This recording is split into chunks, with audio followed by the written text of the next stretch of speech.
Three brothers, one throne, a dynasty destroyed in less than 2 decades.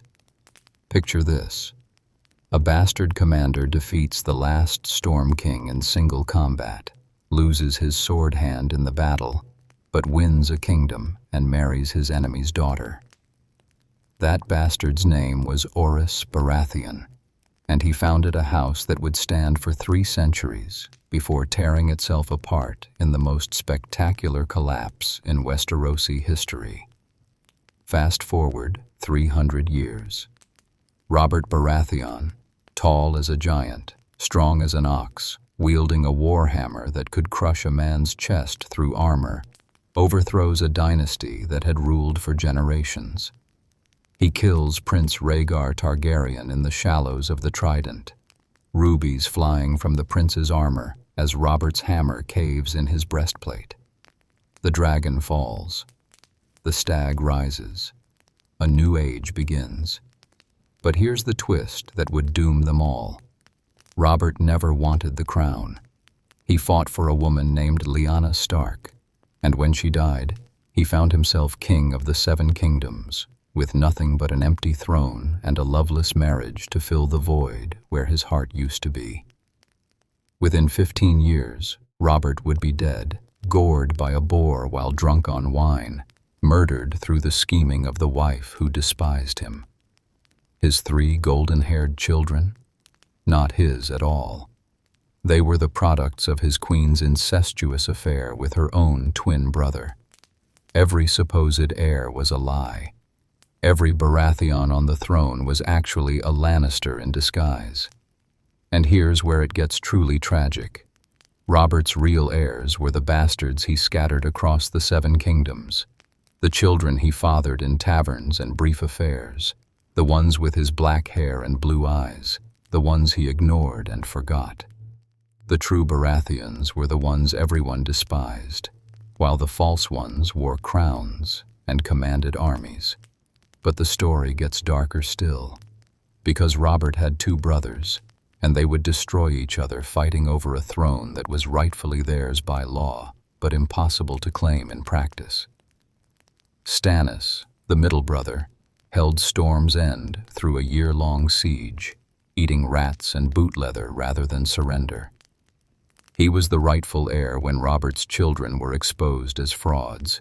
He was dutiful, just, and absolutely certain of his claim.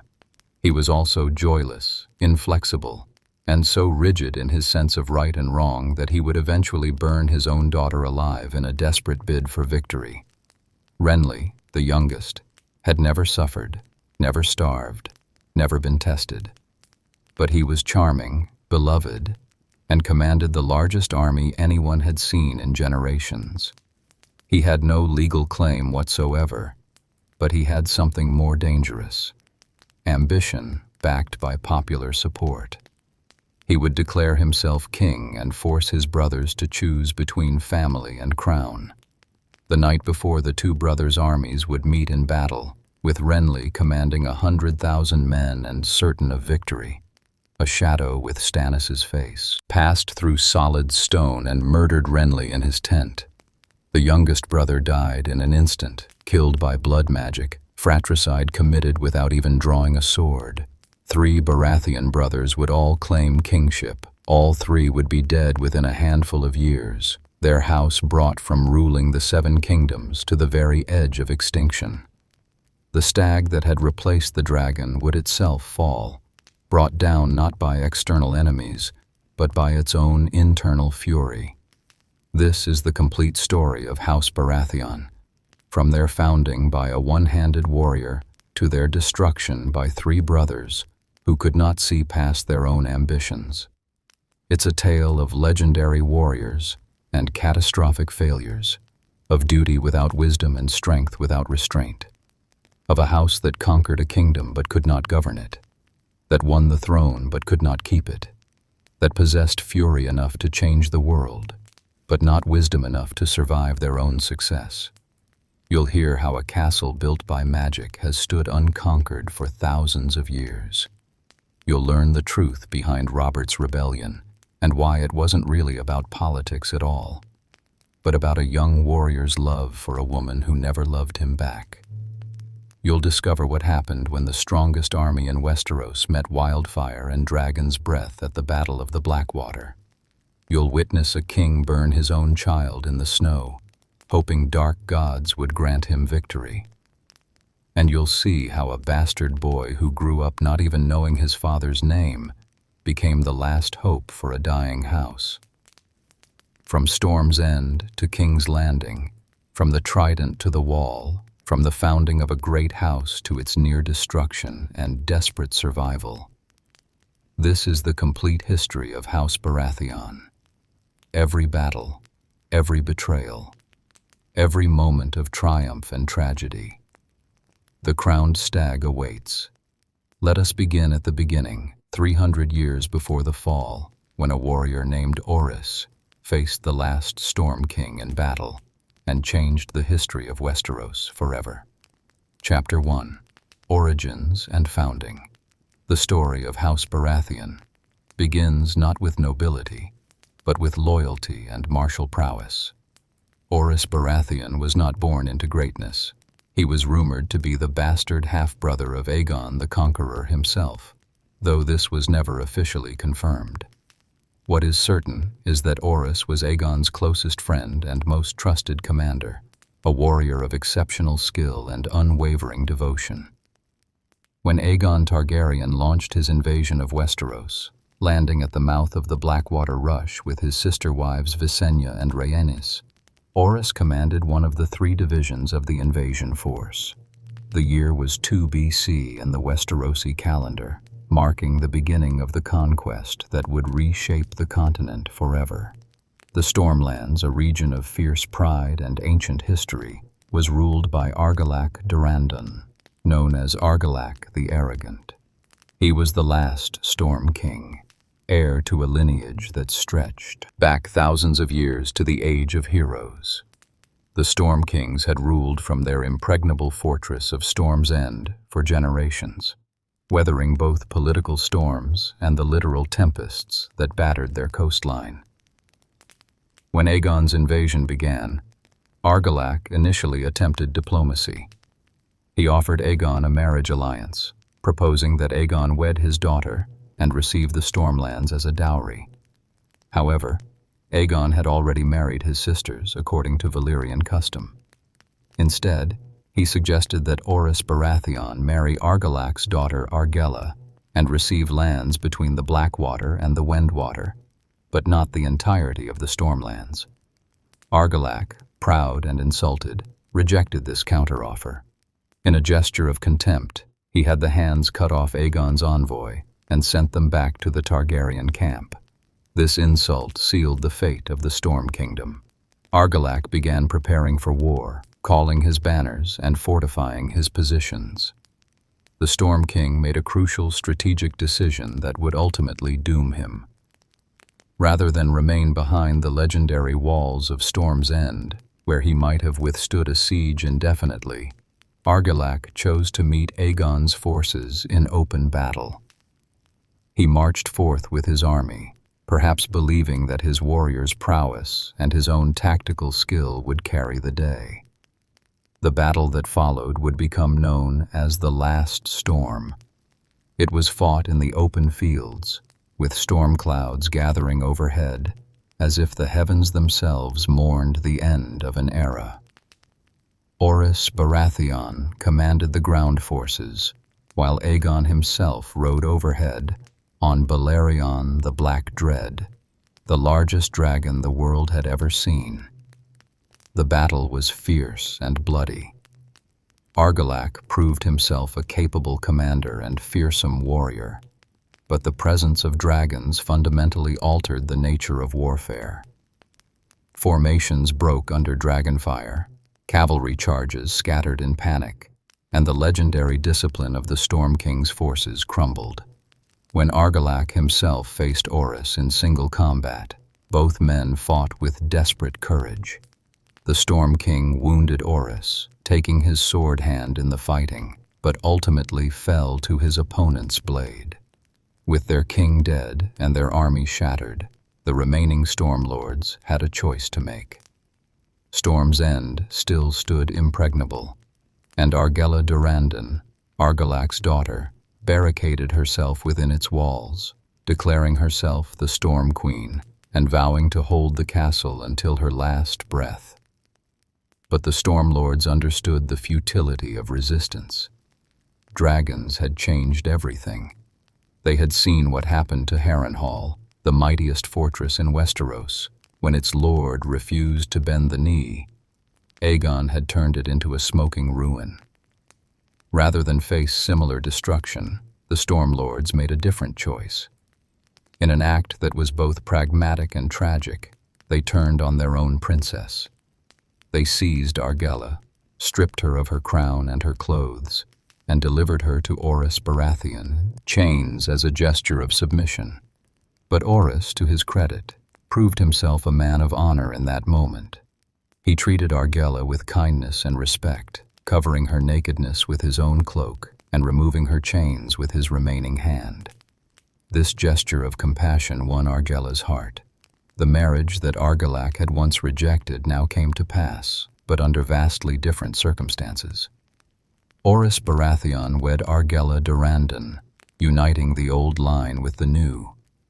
In recognition of his victory and his new position, Orys took for his own the sigil of House Durrandon, a crowned stag, though he changed the colors from black on gold to gold on black. He also adopted the Durrandon words, "Ours is the fury," as his own.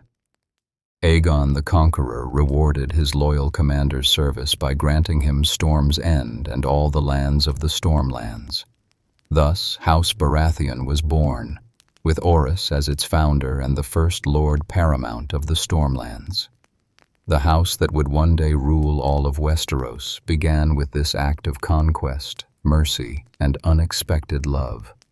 Orys ruled Storm's End wisely, and his marriage to Argella proved fruitful.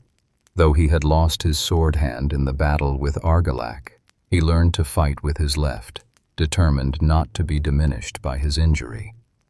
The union of Baratheon and Durrandon blood created a strong foundation for the new house, lending it legitimacy in the eyes of the Stormlords who might otherwise have resented the conquerors. The adoption of the Durrandon sigil and words was politically astute. It suggested continuity rather than complete rupture with the past, allowing the proud lords of the Stormlands to accept their new overlords more easily. The crowned stag became a symbol of strength and nobility, while the words, "Ours is the fury," evoked both the storms that battered their lands and the fierce pride of their warriors. Chapter 2. The Stormlands' Heritage. To understand House Baratheon, one must understand the Stormlands themselves, a region forged by tempests, hardened by history, and defined by its warrior culture. The Stormlands occupy the southeastern coast of Westeros, bounded by the Dornish Marches to the south, the Reach to the west, the Crownlands to the north, and the turbulent waters of Shipbreaker Bay to the east. The climate and geography of the Stormlands shaped its people. Fierce storms roll in from the narrow sea with terrifying regularity, battering the coastline with winds that can tear roofs from houses and waves that can smash ships to splinters against the rocks. These storms gave the region its name and its character. The people who live here must be strong, resilient, and unyielding, qualities that became hallmarks of House Baratheon. At the heart of the Stormlands stands Storm's End, one of the most formidable castles ever built in Westeros. The fortress occupies a crucial strategic position, commanding both the land approach from the south and the sea routes along Shipbreaker Bay. But Storm's End is remarkable not merely for its position, but for its construction, a testament to magical engineering that has never been replicated. According to legend, Storm's End was built during the Age of Heroes by Doran, the first Storm King. Doran had won the heart of Elenay, daughter of the sea god and the goddess of the wind. When Doran and Elenay wed, the god's fury was terrible. They sent a massive storm that destroyed Doran's castle and killed all his wedding guests. But Doran and Elenay survived. Doran defied the gods, vowing to rebuild and challenge their wrath. 6 times he built his castle, and 6 times the gods destroyed it with their storms. Finally, according to some accounts, a young boy who grew up to be Bran the Builder, the legendary architect who also built the Wall and Winterfell, raised the 7th castle. Others claim that Doran received aid from the Children of the Forest. A third version suggests that it was Doran himself who finally discovered the secret. Whatever the truth, the 7th castle stood. Storm's End was built with massive walls, some say 40 feet thick at their narrowest point, curving in a single seamless stone that offers no weak points for siege weapons. The castle is built with a single massive curtain wall, round rather than square, with no angles for the wind to exploit. The stones were placed with such precision that wind and rain cannot penetrate between them. For thousands of years, Storm's End has stood unconquered, never taken by siege or storm. The castle's magical properties became legendary. During the worst tempests, when waves the size of mountains crash against the cliffs, Storm's End stands immovable. The wind screams around its curved walls, but cannot find purchase. This impregnability became a source of immense pride for the Storm Kings, and later for House Baratheon. When Orys Baratheon took possession of Storm's End, he became the inheritor of this fortress and all its history. The castle's reputation served him well, as it made any thought of rebellion seem futile. Throughout the reign of the Targaryen dynasty, Storm's End remained a crucial stronghold, anchoring royal power in the south of the realm. The Baratheons ruled the Stormlands as lords paramount, commanding the loyalty of numerous lesser houses. These included ancient and proud families like the Dondarrions of Blackhaven, the Swans of Stonehelm, the Selmies of Harvest Hall, and the Carons of Nightsong. Each of these houses had their own histories and pride, but all bent the knee to Storm's End. The relationship between the Baratheons and their vassals was generally strong. The Baratheons proved themselves capable lords, maintaining justice, defending against incursions from Dorne, and honoring the warrior traditions that the Stormlords valued. The Stormlands produced some of the finest fighters in the 7 kingdoms, and Baratheon lords knew to respect and reward martial prowess. For nearly 3 centuries, House Baratheon served as stalwart supporters of the Iron Throne. Generation after generation of Baratheons proved their loyalty to the Targaryen kings, fighting in their wars, serving on their councils, and maintaining order in their realm. They were never the richest of the great houses. That honor belonged to the Lannisters and Tyrells. But they were respected for their strength and reliability. The character of the house reflected the land they ruled. Like the storms that battered their coast, Baratheons tended to be forceful, sometimes tempestuous personalities. They valued strength, both physical and moral. They prized directness over subtlety, action over contemplation. These traits served them well in the Stormlands, where complicated political maneuvering was less valued than proven courage and martial skill. The castle of Storm's End itself seemed to instill certain qualities in those who held it. Just as the fortress stood unmoved by wind and wave, Baratheon lords tended toward stubbornness and determination. Once committed to a course, they were difficult to sway. This could be both a strength and a weakness, as future generations would discover. Throughout these centuries, the Baratheons maintained the traditions they had inherited. They kept the crowned stag sigil, proudly displaying it on their banners and shields. They upheld the words, "Ours is the fury," and indeed, Baratheon tempers could be legendary. But they also maintained stability, providing consistent leadership that allowed the Stormlands to prosper.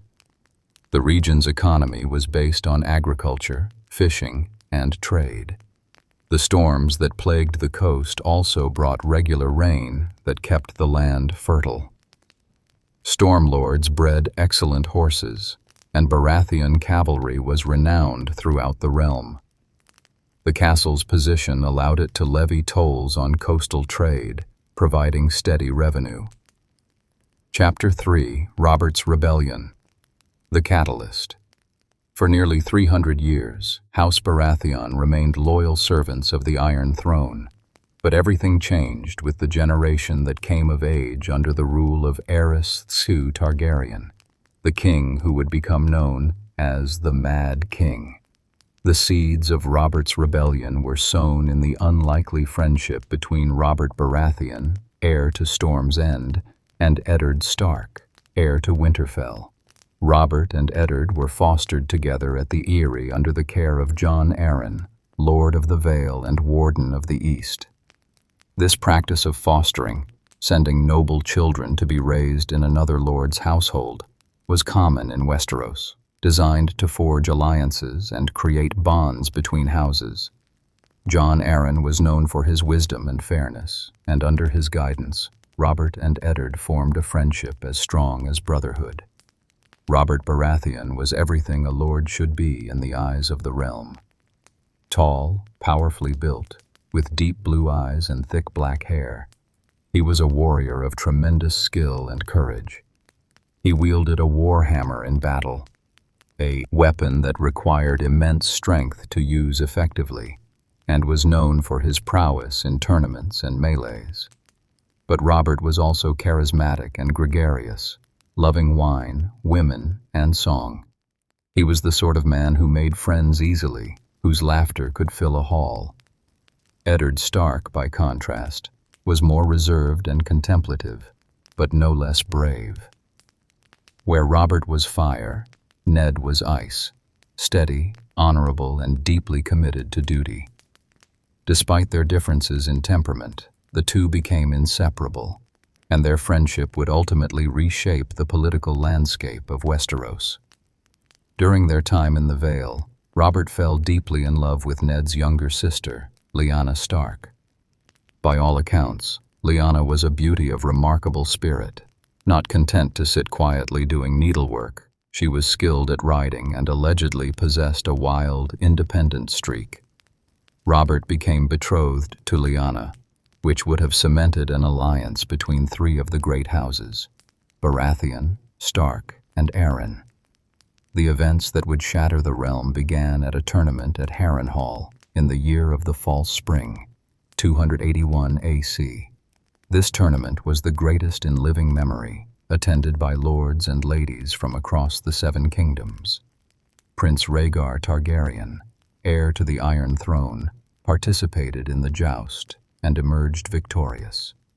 According to custom, the champion should crown his wife as the Queen of Love and Beauty. But Rhaegar passed over his own wife, Elia Martell of Dorne, and instead crowned Lyanna Stark with a wreath of blue winter roses. This shocking breach of protocol caused scandal throughout the realm. Lyanna was betrothed to Robert Baratheon, and Rhaegar was married to Elia, who had recently given him a son. The insult to both families was profound, but the matter seemed to end there, and the tournament concluded without further incident. But approximately a year later, everything changed. Rhaegar Targaryen and Lyanna Stark disappeared together. The circumstances remain controversial to this day. Some claim Rhaegar abducted Lyanna, others whisper that she went willingly. Whatever the truth, Robert Baratheon and House Stark saw it as a kidnapping, a crime against Lyanna, and an insult to their houses. Brandon Stark, Lyanna's eldest brother and heir to Winterfell, was riding to Riverrun for his wedding to Catelyn Tully when he received word of his sister's disappearance. Hot-headed and protective, Brandon immediately rode to King's Landing with several companions and confronted the royal palace, demanding that Rhaegar come out and die. This rash act would have catastrophic consequences. Aerys, too, already deep in his paranoid madness, saw this as an act of treason. Rather than treating it as the angry outburst of a concerned brother, he arrested Brandon and his companions. When Lord Rickard Stark, Brandon's father, came to King's Landing to answer for his son, Aerys arrested him as well. What happened next shocked the realm and demonstrated just how far the Mad King had fallen into insanity. Aerys demanded a trial by combat, but twisted the traditional form into something monstrous. He declared that fire would champion his cause against House Stark. Rickard Stark was suspended from the rafters of the throne room in his armor, while a fire was lit beneath him. Brandon was placed in a strangulation device with his sword just out of reach. The more he struggled to save his father, the more he strangled himself. Father and son died together in agony, while the Mad King watched and declared that they had been judged guilty by the gods. But Aerys's madness did not stop there. He then demanded that Jon Arryn, as Warden of the East, send him the heads of his two wards, Robert Baratheon and Eddard Stark. This command put Jon Arryn in an impossible position. He could not in honor execute two innocent young men who had been placed in his care, yet defying the king's direct order meant treason and rebellion. Jon Arryn made his choice. He called his banners and raised the veil in rebellion. Robert Baratheon, now Lord of Storm's End following his father's death, called the banners of the Stormlands. Eddard Stark, suddenly Lord of Winterfell after the deaths of his father and brother, returned north and called the banners of the North. The three regions, the Vale, the Stormlands, and the North, formed the core of the rebellion. This was not a war anyone wanted. Jon Arryn was an old man who had served the realm faithfully for decades. Robert and Eddard were young men who should have been preparing for marriages and peaceful rule. But Aerys's madness left them no choice. They could submit and die, or they could fight. They chose to fight, and in doing so they set in motion a war that would topple a dynasty that had ruled for 3 centuries. The justification for rebellion was clear in the eyes of those who supported it. The Mad King had murdered Rickard and Brandon Stark without just cause, perverting the sacred right of trial by combat into a mockery. He had then commanded Jon Arryn to murder his innocent wards. These were the acts of a tyrant, not a just king. The old compact between king and subject had been broken by the king himself. But rebellion against the Iron Throne was still rebellion, and not all the realm would support it. The Targaryens still had powerful allies, including the Tyrells of the Reach and the Martells of Dorne, the latter especially embittered by Rhaegar's treatment of Elia and eager to defend the royal family's honor. The Lannisters remained neutral at first, with Tywin Lannister, who had previously served as Hand of the King but departed after numerous insults from Aerys, waiting to see which side would prevail. Robert Baratheon became the face of the rebellion, though Jon Arryn and Eddard Stark were equally important to its leadership. Robert's claim to the throne itself was based on a thin Targaryen connection. His grandmother had been a Targaryen princess, but more importantly, he had the strength, charisma, and fury to inspire men to follow him. His cause was personal, and everyone knew it. The woman he loved had been taken by Rhaegar, and he would have vengeance or death. The rebellion that would bear Robert's name had begun, and the 7 kingdoms would be transformed by the war to come. Chapter 4. Robert's Rebellion. The War. Robert's Rebellion, also known as the War of the Usurper by those who remained loyal to House Targaryen, was fought across the breadth of Westeros and lasted approximately a year. It was a conflict that would determine not only who sat the Iron Throne, but whether the Targaryen dynasty could survive in the face of its own failings. The early stages of the war went poorly for the rebels. Robert Baratheon faced his first major battle at Summerhall, the ruined castle where tragedy had struck House Targaryen decades earlier. There, Robert met loyalist forces and won a significant victory, demonstrating his prowess as a battlefield commander. His warhammer became legendary in this battle, as he personally struck down Lord Fell of Fellwood and scattered the royalist forces. But success at Summerhall was followed by setbacks. At the Battle of Ashford, in the Reach, Robert suffered his only defeat of the war. The forces of the Reach, led by Lord Randyll Tarly, one of the finest military commanders in Westeros, dealt Robert a significant blow. The Tyrell forces, while not fully committed to the fight, were numerous enough to give the Royalists a numerical advantage. Robert was forced to retreat, his army bloodied. This defeat isolated Robert in the south, separated from his main allies in the Vale and the north. The situation was precarious. If the Royalist forces could corner Robert and destroy his army, the rebellion might collapse. But Robert demonstrated the resilience and determination that characterized House Baratheon. Rather than surrendering or going to ground, he conducted a fighting withdrawal, keeping his army together despite harassment from Loyalist forces. Eddard Stark, recognizing his friend's danger, marched south with a northern army to effect a junction with Robert's forces. The two armies managed to meet and combine, significantly strengthening the rebel position. This was a crucial moment. Had they failed to unite, Robert might have been overwhelmed and the rebellion crushed. Meanwhile, in the Stormlands, a parallel drama was unfolding.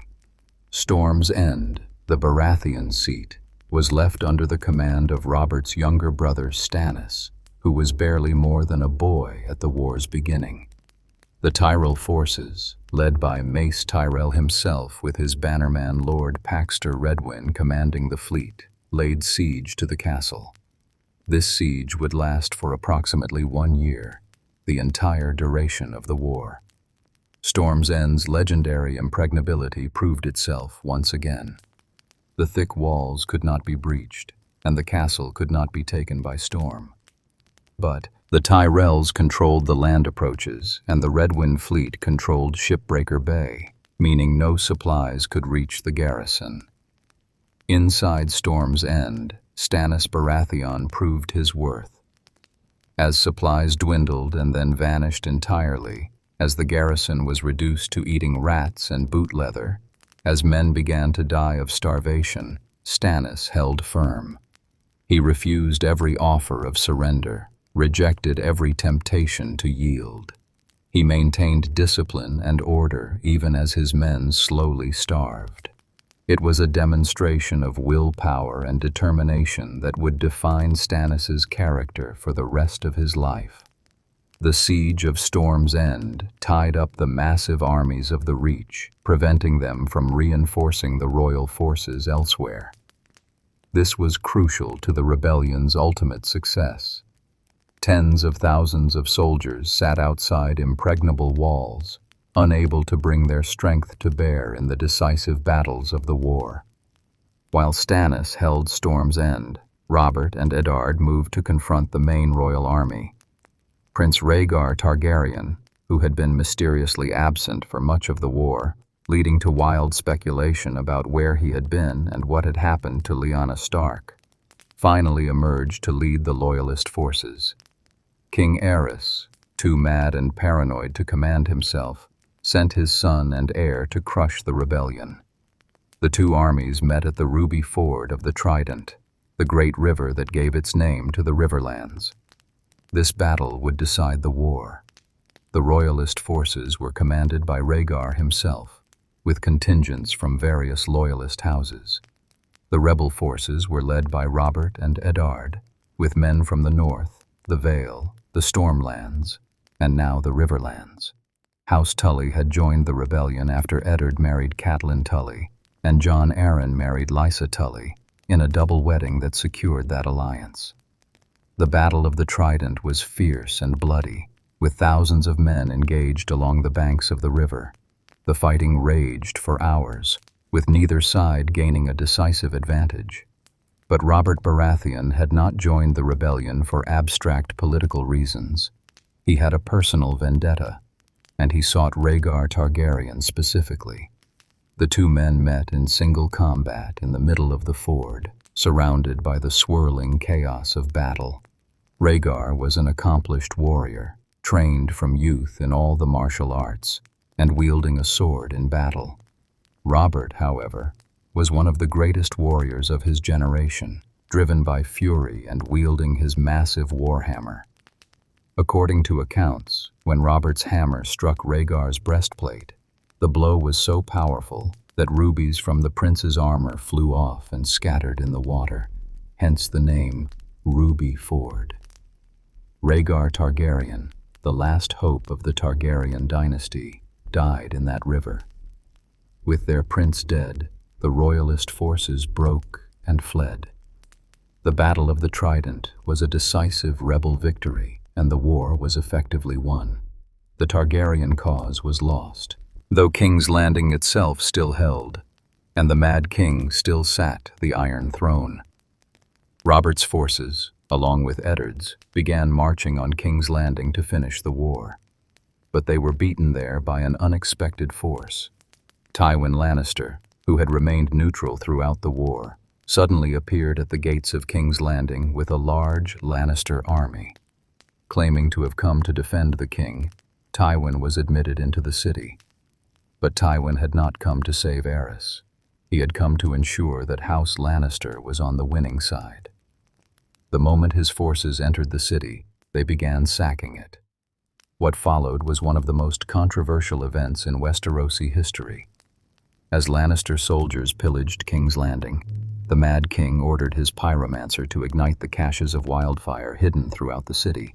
He would burn them all, rather than let Robert take his throne.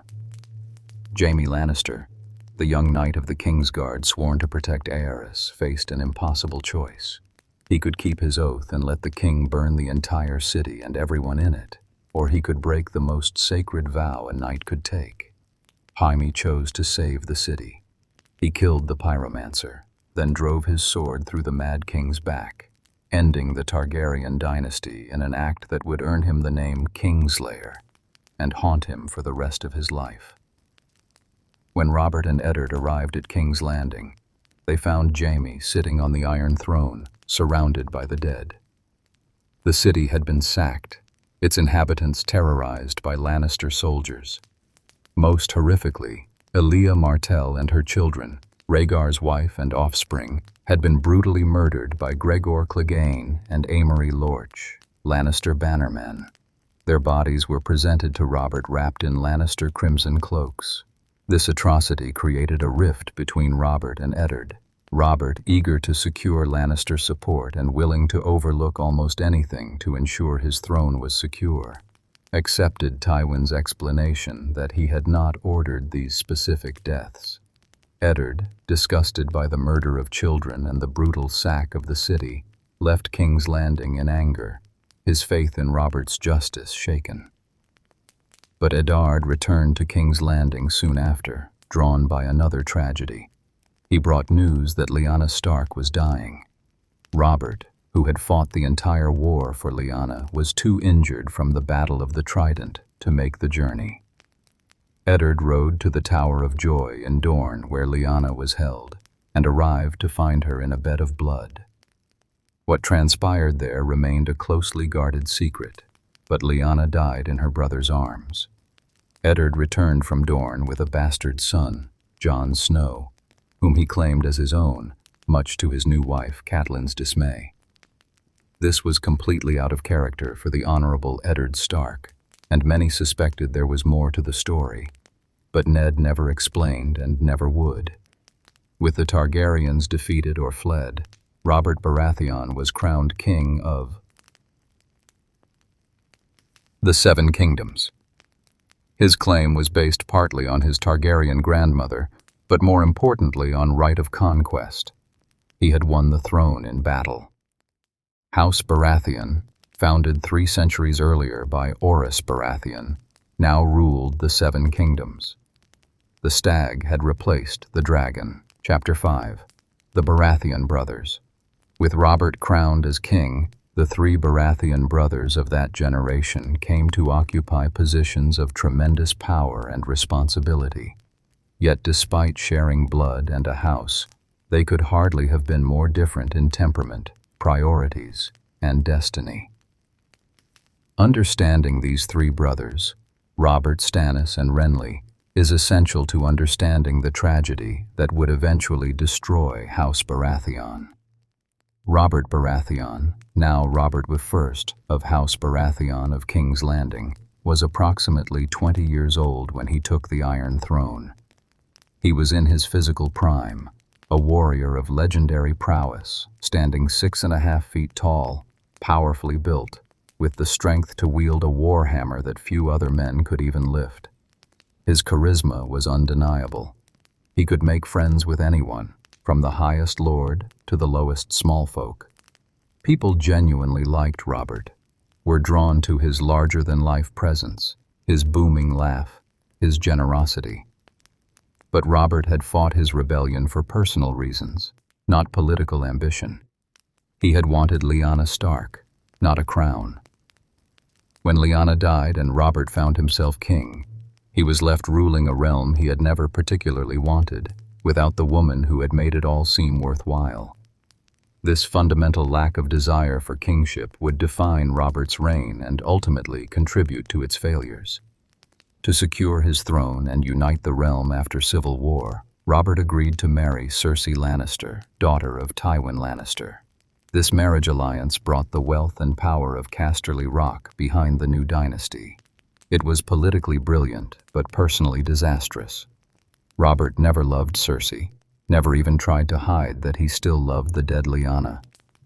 On their wedding night, drunk, Robert allegedly called Cersei by Lyanna's name, an insult Cersei would never forgive. The marriage produced 3 children, Joffrey, Myrcella, and Tommen, who were presented to the realm as Robert's heirs. In reality, all 3 were the products of Cersei's incestuous relationship with her twin brother Jaime. But this secret was carefully guarded. Robert, whose duties as king kept him busy and who found refuge from his unhappy marriage in wine and other women, never noticed that the children bore no resemblance to him and no Baratheon traits whatsoever. Stannis Baratheon, the middle brother, could not have been more different from Robert. Where Robert was charismatic, Stannis was dour. Where Robert made friends easily, Stannis alienated people with his harsh sense of justice and complete lack of political grace.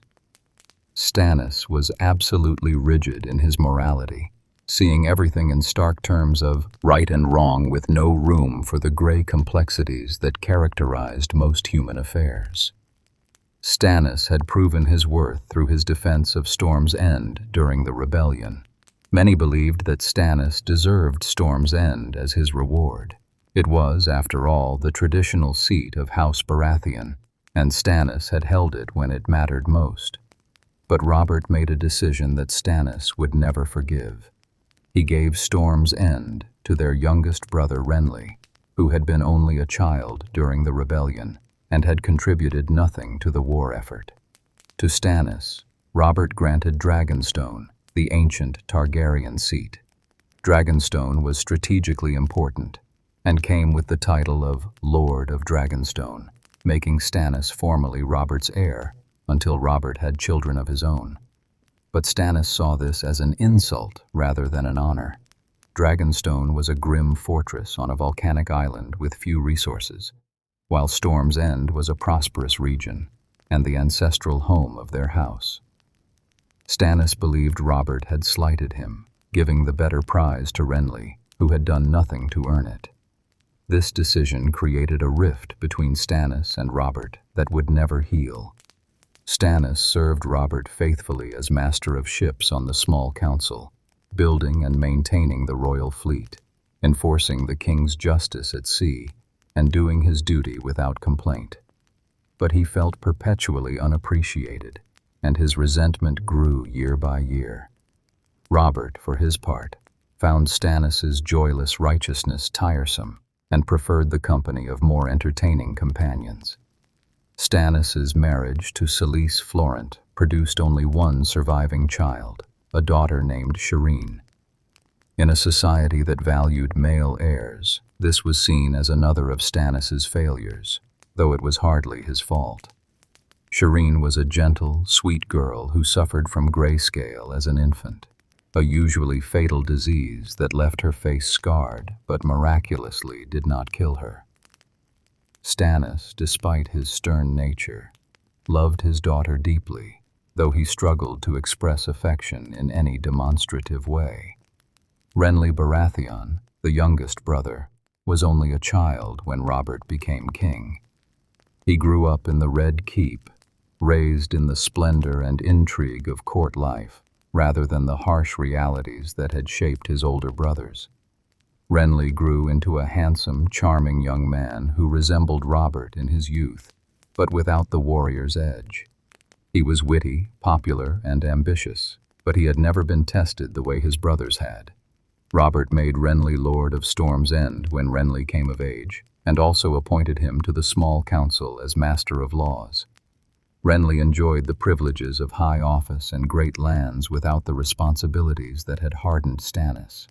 He was beloved at court, throwing lavish feasts and tournaments, surrounding himself with young knights who admired his style and charisma. His closest companion was Loras Tyrell, the young Knight of Flowers, and their relationship was the subject of whispered speculation. The relationship between the three brothers was complex and ultimately dysfunctional. Robert loved both his brothers in his way, but he was too absorbed in his own pleasures and miseries to notice or address the tensions between them. He took Stannis for granted, assuming his dutiful brother would always be there doing the necessary work without praise or reward. He indulged Renly, perhaps seeing in his youngest brother something of his own lost youth. Stannis deeply resented both brothers. He resented Robert for not appreciating his service and for giving Storm's End to Renly. He resented Renly for receiving rewards he had not earned, and for being everything Stannis was not: charming, beloved, seemingly carefree. Stannis believed, with absolute certainty, that he was the brother who deserved recognition and reward, yet he received neither. Renly, for his part, seemed oblivious to Stannis' resentment, or simply did not care. He found Stannis as tiresome as Robert did, seeing his middle brother as a joyless bore who was impossible to please. Renly had no respect for Stannis' rigid sense of justice or duty, and the two brothers had virtually no affection for each other. These tensions might have remained manageable if Robert had ruled well and produced legitimate heirs. But Robert's reign was marked by indulgence rather than governance. He hated the tedious business of ruling, sitting through council meetings, settling disputes between lords, managing the realm's finances. He delegated these duties to his Hand of the King, first Jon Arryn and later Eddard Stark, while Robert himself went hunting, feasting, and whoring. Robert's body, once a warrior's magnificent physique, deteriorated over the years. He grew fat from drink and idleness. His legendary strength diminished, though never entirely gone. He spent money with reckless abandon, hosting tournaments and feasts that drained the royal treasury. When the crown's gold ran out, Robert borrowed from the Lannisters, from the Iron Bank of Braavos, from anyone who would lend. By the time of his death, the Iron Throne was catastrophically in debt. The king's marriage to Cersei was a disaster that only worsened with time. They despised each other, barely speaking except to exchange barbs. Robert took no interest in raising his supposed children, leaving them entirely to Cersei. He continued to visit brothels and father bastards throughout the realm, which was both an insult to his queen and evidence of his complete lack of discretion. Yet despite all his failures as a king, Robert remained personally popular with many. The small folk remembered that he had overthrown the Mad King and brought peace. The lords remembered his strength in battle and his generosity. Robert had a gift for making people love him even as he disappointed them. This was perhaps his greatest tragedy. He had all the qualities needed to be beloved, but lacked the discipline and desire to be effective. Stannis, meanwhile, continued his thankless service on the small council. He was incorruptible in an increasingly corrupt court, harsh but fair in his judgments, and absolutely committed to law and duty. These qualities earned him respect, but not affection. Men appreciated Stannis's service, but found him unpleasant to be around. He made few friends, and many people who admired him from a distance, but would never choose his company voluntarily. The one person who seemed to truly appreciate Stannis was Jon Arryn, the Hand of the King. Arryn recognized Stannis's value and worked closely with him on the matters of governance that Robert ignored. It was Jon Arryn and Stannis, working together, who discovered the truth about Robert's children, that they were not Baratheons at all, but the products of Cersei's incest with Jaime. This discovery would have explosive consequences, but before Jon Arryn could act on it, he sickened and died suddenly. Stannis, suspecting murder and fearing for his own life, fled to Dragonstone without telling anyone what he had learned. This decision, to abandon King's Landing and retreat to his fortress rather than confronting Robert with the truth, was characteristic of Stannis. He was certain he was right, certain of what should be done, but he lacked the political skill and courage to navigate the dangerous situation effectively. Renly, oblivious to the gathering storm, continued to enjoy life at court. He had his own ambitions, encouraged by his Tyrell allies, but they were the ambitions of a young man who had never faced real adversity. Renly believed that being beloved was more important than being right, that charm and popularity could overcome any obstacle. He had no understanding of the harsh realities that had shaped his brothers. The three Baratheon brothers of King's Landing, Storm's End, and Dragonstone stood poised on the edge of catastrophe. Each represented a different aspect of power. Robert, the warrior king who had won his throne in battle but could not govern it. Stannis, the dutiful heir who deserved power but could not win hearts. And Renly, the charming prince who won hearts but had never proven himself in any meaningful test. Their inability to work together, their mutual resentments and misunderstandings, would soon tear House Baratheon apart. Chapter 6. Robert's Reign and Decline. Robert Baratheon's reign as King of the Seven Kingdoms lasted approximately 15 years, from 283 AC to 298 AC. It was a period of peace and prosperity for most of the realm, but also a time when the foundations of Baratheon rule were slowly undermined by the king's own failings and the secrets festering at the heart of power. The early years of Robert's reign were marked by the need to consolidate his rule and heal the wounds of civil war. The Targaryen dynasty had ruled for 3 centuries, and not everyone accepted the change easily. The transition was eased by several factors: the universal relief at being rid of the Mad King, the exhaustion of the realm after war, and Robert's decision to show mercy to most of those who had fought against him. Robert took as his sigil the crowned stag of House Baratheon, now the royal sigil. The old Targaryen symbols, the 3-headed dragon on black and red, were removed from the throne room, though the Iron Throne itself, that twisted mass of swords forged by dragonfire, remained as the seat of power. Robert's words, "Ours is the fury," became associated with the crown itself. The king's first major test came approximately 9 years into his reign with the Greyjoy Rebellion. Balon Greyjoy, Lord of the Iron Islands, declared himself King of the Iron Islands and the North, attempting to break away from the Seven Kingdoms and return to the old ways of reaving and raiding. This was a direct challenge to Robert's authority, and the king responded with characteristic decisiveness. Robert called his banners and assembled a powerful force, with contingents from many of the great houses. The rebellion was crushed relatively quickly. Robert led his forces personally, demonstrating that despite his increasing weight and years of soft living, he was still a formidable warrior when roused. The crucial assault on Pike, the Greyjoy stronghold, saw Robert fighting alongside Eddard Stark, just as they had in the war against the Targaryens. The rebellion ended with the death of Balon's two eldest sons and the submission of the Iron Islands. Robert took Balon's youngest son, Theon Greyjoy, as a ward, essentially a hostage to ensure Balon's future loyalty. Theon was sent to Winterfell to be raised by Eddard Stark, a decision that would have unforeseen consequences years later.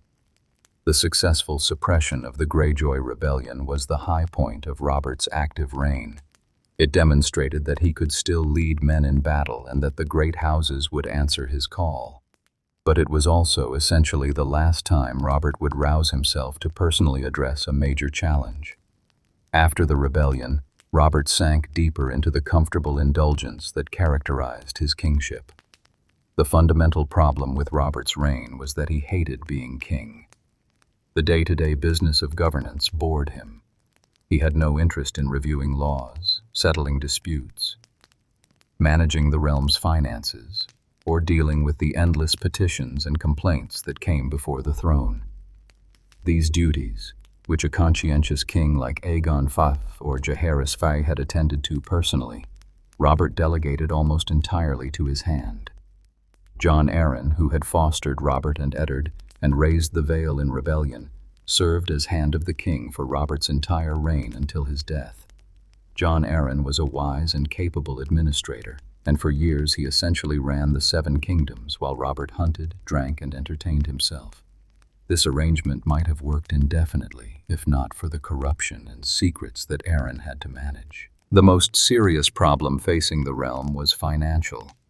When Robert took the throne, the royal treasury was in reasonable shape. The Targaryens had not been spendthrift, and Aerys too, despite his madness, had actually hoarded gold. But Robert spent money as recklessly as he did everything else in his life. The king loved tournaments, and tournaments were enormously expensive. The prizes alone could cost a fortune, but there were also the costs of hosting all the visiting lords and knights, providing food and entertainment, maintaining the lists, and all the associated pageantry. Robert hosted numerous tournaments during his reign, each one draining the treasury further. Robert's feasts were legendary for their extravagance. Whole oxen roasted, countless barrels of wine, performers and entertainers from across the narrow sea. No expense was spared when Robert decided to celebrate. And Robert found many reasons to celebrate. Name days, weddings, victories, religious festivals, or simply because he felt like having a feast. The king also gave lavishly to his favorites and friends. Robert's generosity was genuine but undiscriminating. He would give rich gifts, lands, or appointments to people he liked without much consideration for whether they deserved them or whether the crown could afford such largesse. This created a court culture of entitlement and excess. All of this spending far exceeded the crown's income. The Iron Throne's revenues came from taxes, tariffs, and the direct income from the Crown lands, the region directly ruled by the king. These sources provided substantial income, but not enough to support Robert's lifestyle. The solution was to borrow. The crown borrowed heavily from House Lannister. Tywin Lannister, one of the richest men in Westeros thanks to the gold mines of Casterly Rock, was happy to lend to the crown. It gave him influence and leverage over royal policy. The crown also borrowed from the Iron Bank of Braavos, the most powerful financial institution in the known world. By the end of Robert's reign, the crown was approximately 6 million gold dragons in debt, an astronomical sum that would cripple any attempts at independent policy. This debt was a ticking time bomb. The Iron Throne's ability to govern effectively was compromised by its dependence on Lannister gold. Robert, characteristically, paid no attention to these concerns. When his advisors warned him about the debt, he waved them off. Money bored him, and he assumed there would always be more somehow. Robert's marriage to Cersei Lannister deteriorated steadily throughout his reign. The couple had nothing in common and actively disliked each other. Cersei, proud and ambitious, resented being treated with such obvious disdain by her husband. Robert, still mourning Lyanna Stark years after her death, found Cersei cold and manipulative. They maintained the pretense of a marriage for political reasons, but there was no affection or even civility between them. The king dealt with his unhappy marriage by largely ignoring his wife. He spent his time with his companions, men like his brothers, his old friend Eddard Stark when Ned visited court, and various lords and knights who enjoyed hunting and drinking. Robert's womanizing was an open secret throughout the realm. He fathered numerous bastards, acknowledging some and ignoring others, but making little effort to hide his infidelities. The most prominent of Robert's acknowledged bastards was Edric Storm, born to Delena Florent on the night of Stannis' wedding. This child was of noble blood on both sides and was acknowledged by Robert, making him a potential claimant to the throne if Robert's legitimate children were somehow set aside. Robert also fathered bastards on common women throughout the realm: Maya Stone in the Vale, Gendry in King's Landing, Bella in the Stormlands, and others. Cersei, for her part, continued her incestuous relationship with her twin brother Jaime throughout Robert's reign. Their 3 children, Joffrey, Myrcella, and Tommen, were passed off as Robert's legitimate heirs, but they were entirely Lannister, products of the twins' forbidden union. This secret was the most dangerous in the realm, for if it became known, it would invalidate the succession and potentially plunge the kingdom into another civil war. Robert was completely oblivious to the truth about his children. He paid so little attention to them that he never noticed they bore no resemblance to him whatsoever. Where Baratheons were tall, strong, dark-haired, and blue-eyed, Joffrey, Myrcella, and Tommen were shorter, slender, and golden-haired with green eyes, pure Lannister in appearance. Robert had no relationship with the children, leaving their upbringing entirely to Cersei. Jon Arryn, the Hand of the King, eventually noticed something suspicious about the royal children. Working with Stannis Baratheon, Arryn began investigating Robert's bastards and comparing them to the supposed legitimate heirs. Every single one of Robert's acknowledged bastards had the black hair and blue eyes of House Baratheon, the traits that Robert himself bore and that his ancestors had borne for generations. The seed is strong, as Jon Arryn discovered in an old book about the lineages of the Great Houses. Baratheon traits always dominated in their offspring, yet Robert's 3 children by Cersei had none of these traits. They looked entirely Lannister. This led Jon Arryn and Stannis to the horrifying conclusion: these children were not Robert's at all. They were bastards born of incest between Cersei and Jaime Lannister. This meant that Joffrey, who would inherit the throne upon Robert's death, had no claim whatsoever. It meant that the entire royal succession was based on a lie. Before Jon Arryn could bring this evidence to Robert, he fell ill and died suddenly. The circumstances were suspicious. He was an old man, but had been healthy, and his death came just as he was preparing to reveal his discovery. Stannis Baratheon, fearing that Jon Arryn had been murdered and that he might be next, fled to Dragonstone without explaining what he had learned. Robert, devastated by the death of his old mentor and foster father, needed a new Hand of the King. His advisors, particularly Cersei, tried to influence his choice, but Robert made his own decision. He would offer the position to his oldest friend, Eddard Stark, Lord of Winterfell and Warden of the North. Robert traveled north himself to make this offer, the first time he had seen Winterfell or Eddard in years. The king's journey north was revealing. Robert had grown enormously fat his legendary physique buried under years of drink and inactivity. He could barely sit a horse for long distances and required a wheelhouse for much of the journey. Yet underneath the fat, there was still strength, and when he was with Eddard in the crypts of Winterfell, standing before Lyanna Stark's tomb, something of the old Robert emerged, the young man who had loved Lyanna and fought a war for her. Robert convinced Eddard to come south and serve as Hand of the King. To seal their renewed friendship and alliance, Robert proposed that his son Joffrey should marry Eddard's daughter Sansa. This seemed like a perfect arrangement. Two great houses united, Robert's oldest friend at his side helping him rule, and the promise of stability for the next generation. But Robert's journey north would be his last. Shortly after returning to King's Landing with Eddard and the Stark household, Robert went on a hunting trip. On this trip, Robert was killed by a wild boar while hunting in the Kingswood. The circumstances were suspicious. Robert was an experienced hunter, and a boar, while dangerous, should not have been able to kill him. His squire, Lancel Lannister, who was secretly Cersei's lover and catspaw, had ensured that Robert's wine was especially strong, compromising the king's judgment and reflexes. Robert Baratheon, the warrior who had overthrown a dynasty and claimed the Iron Throne, died in a hunting accident, gored by a boar. He died as he had lived his reign, in pursuit of physical pleasure, oblivious to the plots around him, undone by his own indulgence.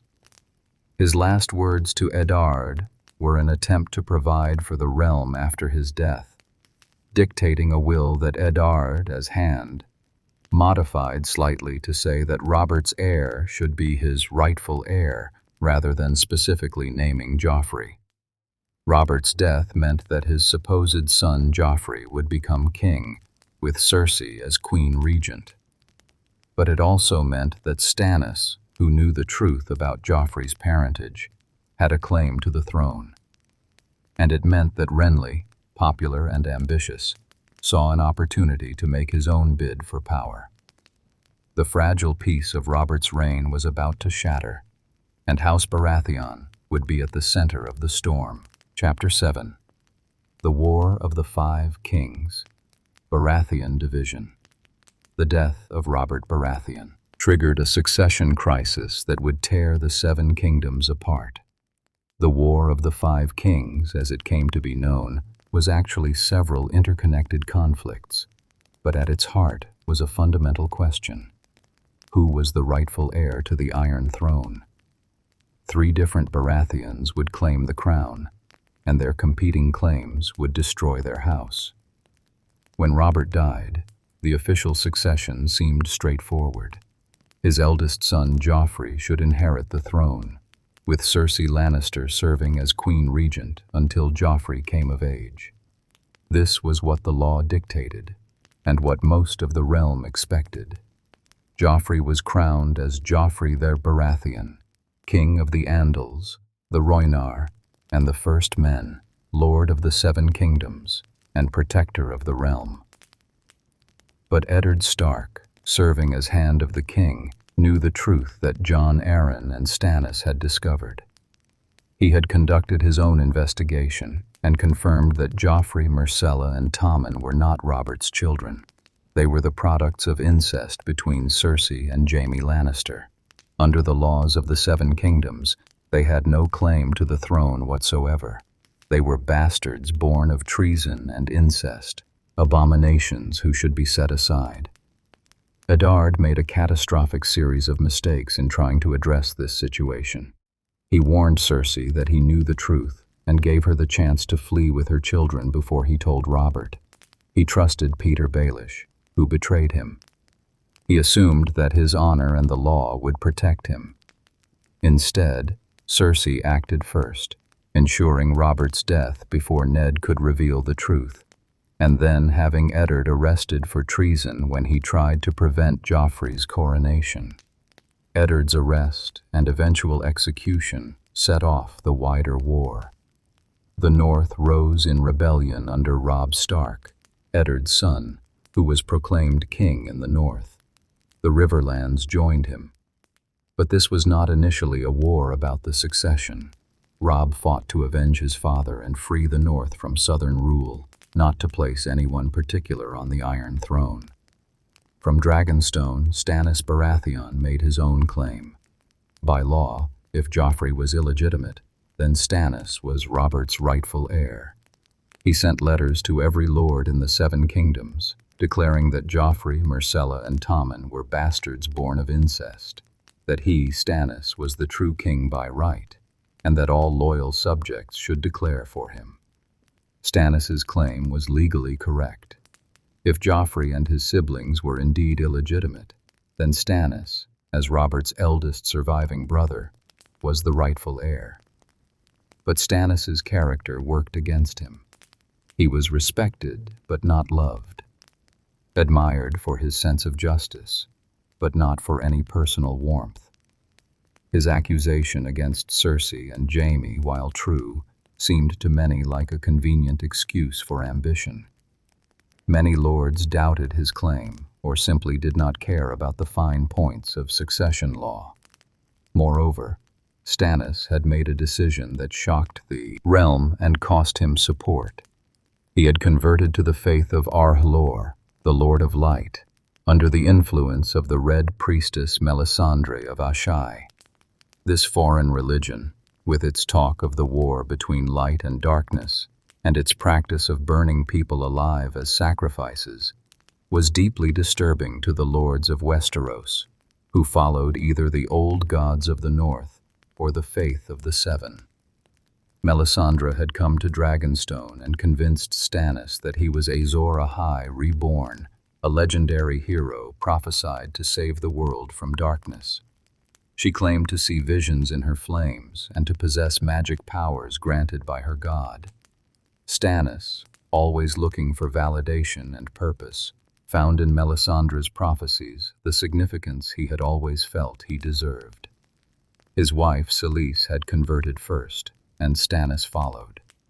The old gods and the Seven were deeply ingrained in Westerosi culture.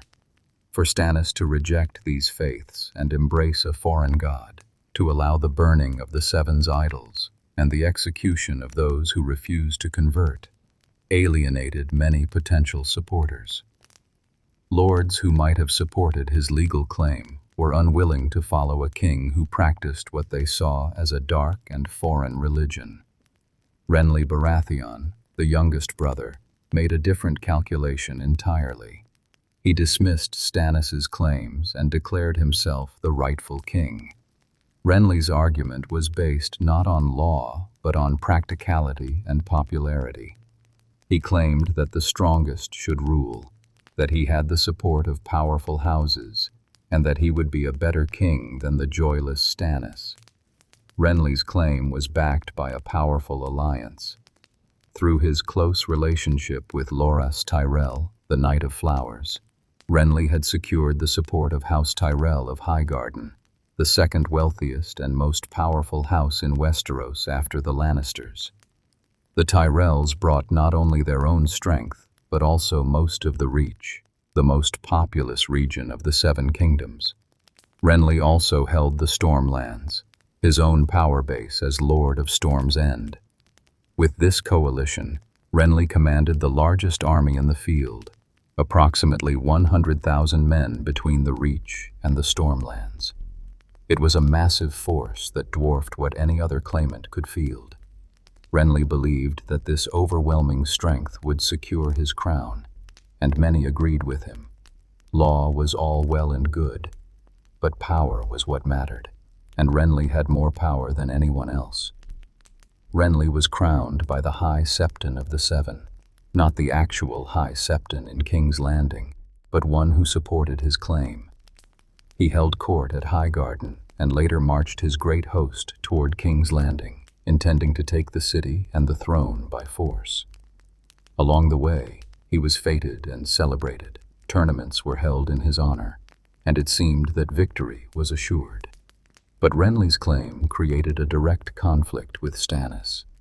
Both brothers claimed to be the rightful king, and their armies were on a collision course. Stannis sent envoys to Renly, demanding that his younger brother recognize him as king. Stannis offered to make Renly his heir until Stannis had sons of his own, a generous offer given their ages and Stannis's struggles to produce male heirs. But Renly refused.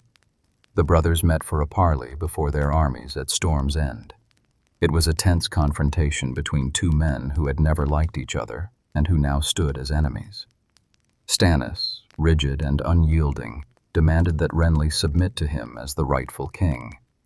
Renly, confident in his superior numbers, mocked Stannis and refused to yield.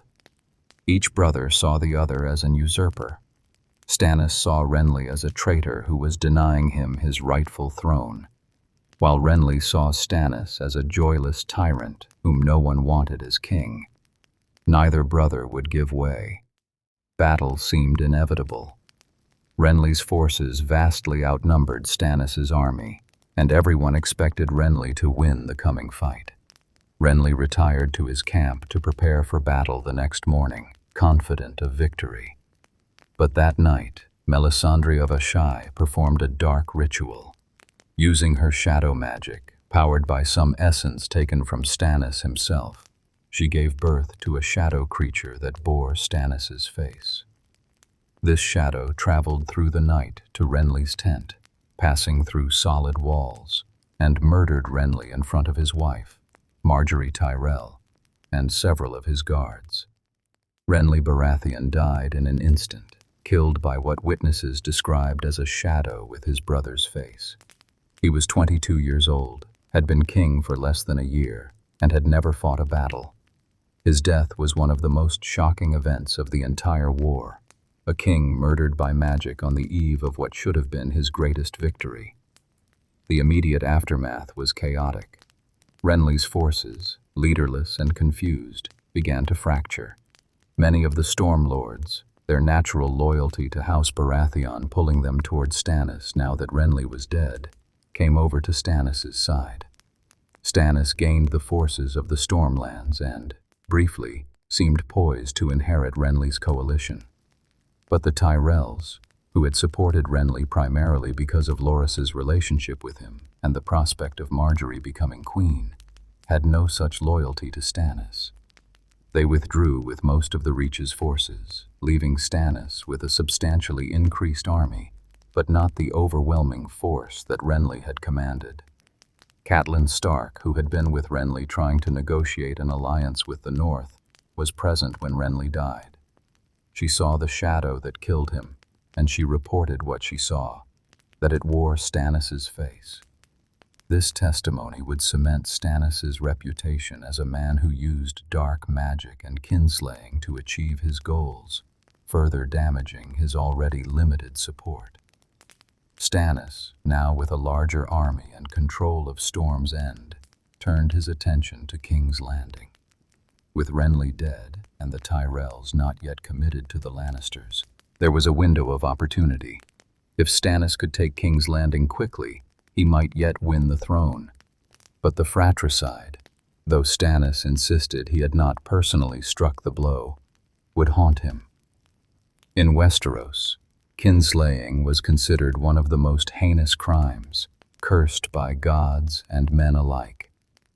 Even if one had not literally murdered one's brother, to cause his death through proxy or magic was still kinslaying in the eyes of many. Stannis had already alienated many potential supporters with his conversion to Arhalor. Now he added the stain of fratricide to his reputation. The War of the Five Kings was now fully engaged, with 3 Baratheons claiming kingship, Joffrey in King's Landing, Stannis gathering forces to attack the capital, and Renly dead, but his legacy still affecting the political landscape. What had been one house now represented 3 competing visions of rulership. Joffrey's Lannister-backed tyranny masquerading as Baratheon legitimacy, Stannis' rigid justice backed by foreign magic, and the ghost of Renly's promise of beloved leadership. House Baratheon was destroying itself, even as it fought for supremacy. Chapter 8. Stannis' campaign with Renly dead and a substantial portion of his forces now under Stannis' command. The middle Baratheon brother prepared to take what he saw as rightfully his, the Iron Throne itself. Stannis assembled his fleet and army for an assault on King's Landing, confident that his forces and his rightful claim would carry the day. This campaign would define Stannis's character and his tragic arc. Stannis's plan was strategically sound. King's Landing was vulnerable to attack from the sea, as its walls were weakest along the waterfront. Stannis commanded a large fleet, augmented by ships from the Stormlands after Renly's death. His fleet would sail up the Blackwater Rush, land troops directly in the city, and overwhelm the defenses before reinforcements could arrive. Meanwhile, his land forces would assault the walls from the outside. The assault on King's Landing became known as the Battle of the Blackwater. It was one of the largest and most consequential battles of the entire war, and it ended in devastating defeat for Stannis. The battle turned on several crucial factors, each of which demonstrated Stannis's tragic inability to adapt or inspire the kind of loyalty that wins wars. The first factor was Tyrion Lannister's defensive preparations. Tyrion, serving as Hand of the King in his father's absence, had prepared a nasty surprise for Stannis's fleet: wildfire. This volatile substance, created by the Alchemists' Guild, was essentially liquid flame that burned even on water. Tyrion had barrels of wildfire loaded onto ships and had devised a plan to destroy Stannis's fleet as it entered the Blackwater Rush. When Stannis's fleet entered the river, Tyrion's trap was sprung. A single ship filled with wildfire was set adrift to meet the enemy fleet. When it was ignited, the explosion was catastrophic. The wildfire spread across the water, consuming ships in green flames that could not be extinguished. Hundreds of Stannis's ships were destroyed in moments, along with thousands of his men. The screams of burning sailors filled the night air as the Blackwater turned into an inferno. Despite this devastating setback, Stannis refused to retreat. He had his men row their remaining ships to the shore, and he personally led the assault on the walls. This was Stannis at his most admirable, personally leading his men into danger, the first through the breach in the walls, fighting at the front of his forces. Whatever his other failings, Stannis was no coward. He fought with the fury that his house words promised, his sword in hand, never asking his men to face dangers he would not face himself. But leadership required more than personal courage, and here Stannis's limitations showed. His men followed him out of duty, not love. When the battle turned against them, when the walls proved too strong and the defenders too numerous, when rumors spread that Stannis had fallen, his forces began to break. They had no deep loyalty to keep them fighting, no love of their king to sustain them through adversity. The second crucial factor in the Battle of the Blackwater was the arrival of reinforcements. The Tyrells, who had withdrawn after Renly's death, had been negotiating with the Lannisters. Tywin Lannister had promised that Joffrey would set aside his betrothal to Sansa Stark and instead marry Margaery Tyrell, making her queen as she would have been under Renly. This alliance brought the vast forces of the Reach into the Lannister fold. At the crucial moment in the battle when Stannis's forces were assaulting the walls and the defenders were faltering, the combined armies of Tywin Lannister and Mace Tyrell arrived. Tens of thousands of fresh troops slammed into Stannis's exhausted forces from behind. The vanguard of this relief force wore Renly's armor, taken from his corpse, and bore his banners, a psychological tactic that spread confusion and terror among Stannis's men, who thought they were being attacked by the ghost of the king they had so recently abandoned. Caught between the walls of King's Landing and this massive new force, Stannis's army was shattered. Thousands died in the rout. Men broke and fled, throwing down their weapons as they tried to escape. Ships that had survived the wildfire attempted to escape down the Blackwater, many crashing into each other in their panic. It was a complete and devastating defeat. Stannis himself was pulled from the battle by his knights, who forced him to retreat despite his protests. He wanted to die fighting, to perish with his sword in hand rather than flee in defeat. But his men saved him against his will, recognizing that without Stannis, their cause was truly lost. Stannis withdrew to Dragonstone with the remnants of his fleet and army, his forces decimated, his treasury exhausted, and his claim to the throne seemingly finished. The defeat at the Blackwater was a crushing blow to Stannis's cause. Most of his fair-weather supporters abandoned him, returning to their lands or making peace with King's Landing. The Stormlords who had come to him after Renly's death largely defected, recognizing that Stannis could not protect them from Lannister and Tyrell vengeance. Stannis was left with only his most loyal supporters, a small core of men who believed in his claim, or who had burned their bridges too thoroughly to turn back. On Dragonstone, Stannis fell into a dark period. He had sacrificed his honor by allowing Melisandre to murder his brother through shadow magic. He had lost the great battle that should have won him the throne. He was deeply in debt to the Iron Bank of Braavos, having borrowed heavily to finance his campaign. His wife, Selyse, grew increasingly fanatical in her devotion to R'hllor, burning non-believers and pushing for more sacrifices to the flames. Melisandre maintained her influence over Stannis during this period. She claimed that his defeat was temporary, that the Lord of Light had greater plans for him. She urged him to make more sacrifices to R'hllor, claiming that the fires demanded blood to grant power. Stannis, desperate and seeing no other path forward, allowed this to continue, even as it further damaged his reputation and his soul. The turning point came from an unexpected source.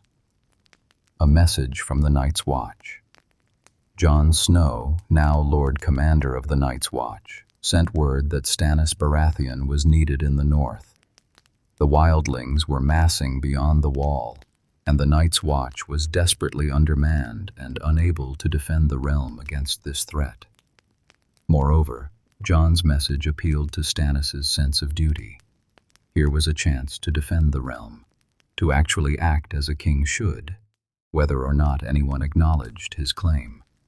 Melisandre supported this northern venture, claiming to see visions of a great battle in the snow and telling Stannis that the real war was not for the Iron Throne, but against the darkness from beyond the wall.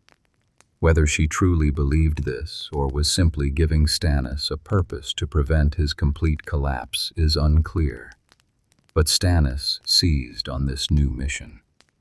Stannis sailed for the north with his remaining forces, a much smaller army than he had commanded at the Blackwater, but still substantial. He arrived at the wall just as it was being assaulted by Mance Rayder's massive wildling army. In a dramatic intervention, Stannis's cavalry smashed into the wildlings from behind, routing them and saving the Night's Watch from certain destruction. This was Stannis at his best, arriving when needed, doing his duty regardless of personal gain, fighting to defend the realm rather than merely pursuing his own ambitions. The Night's Watch, Jon Snow included, was grateful for his intervention. Stannis had saved them when no one else had come to their aid. For the first time in his campaign, Stannis had won a clear and meaningful victory. Stannis established himself at Castle Black and began planning to secure the north. His strategy was to defeat the Boltons, who had betrayed and murdered Robb Stark and now held Winterfell, and rally the northern lords to his cause. If he could win the north, he would have a substantial power base from which to eventually challenge King's Landing again. It was a sound strategy, though ambitious given his limited resources. Stannis made Jon Snow an extraordinary offer: legitimization as Jon Stark and the grant of Winterfell. This was something Jon had dreamed of his entire life: to be recognized as a true Stark, to hold his father's castle, to no longer be a bastard. But Jon, bound by his vows to the Night's Watch, ultimately refused. This decision showed the difference between Jon and Stannis. Both were dutiful and honorable, but Jon understood that some duties transcended personal ambition. Undeterred, Stannis began his campaign to take the north. He liberated Deepwood Motte from the Ironborn who had seized it, winning the gratitude of House Glover. He worked to rally the northern lords, promising to avenge the Red Wedding and restore northern independence under a Baratheon crown. Some houses responded to his call, though many remained cautious, unwilling to commit to another losing cause after the disasters that had befallen Robb Stark. Stannis's northern campaign culminated in a march on Winterfell, held by Roose Bolton and his bastard son Ramsay. This march took place in the depths of winter, through terrible snowstorms and bitter cold.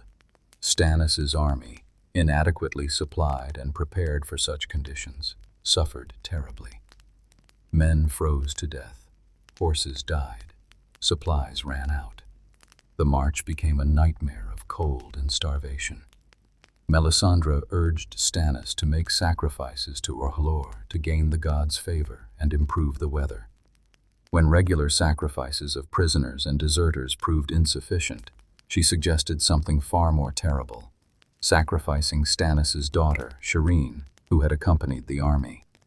Shireen, afflicted with grayscale scars but otherwise innocent and beloved by her father, represented the last piece of humanity in Stannis's soul. The decision Stannis faced was horrific. Sacrifice his daughter and possibly save his army and his cause, or refuse and likely see his entire force perish in the snow. According to accounts, Stannis made the terrible choice to allow Shireen's sacrifice. His own daughter was burned alive, screaming for her father to save her, while Stannis watched with tears streaming down his face.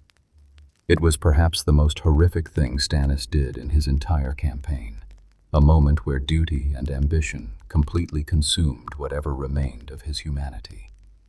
The sacrifice did not save Stannis's army. The weather did not improve, and soon after, approximately half his forces deserted in horror at what their king had done.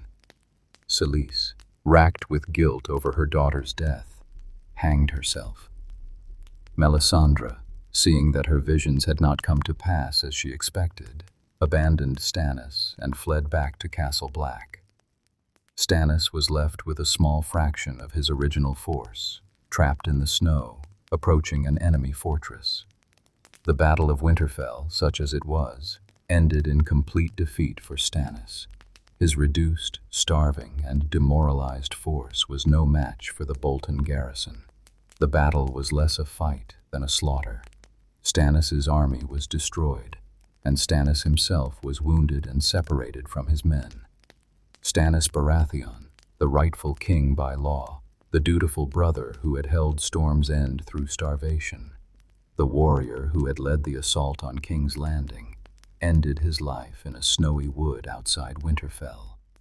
According to some accounts, he was found by Brienne of Tarth, who had sworn to avenge Renly Baratheon. She executed Stannis for the murder of his brother, giving him a clean death that was perhaps more than he deserved after what he had done to Shireen. Stannis's death marked the end of his claim to the Iron Throne and the destruction of his branch of House Baratheon. He died having lost everything: his army, his family, his honor, and ultimately his life. His tragedy was that he was, in many ways, the rightful king by the laws of succession, but he lacked the human qualities necessary to inspire the loyalty and support that would have secured his throne.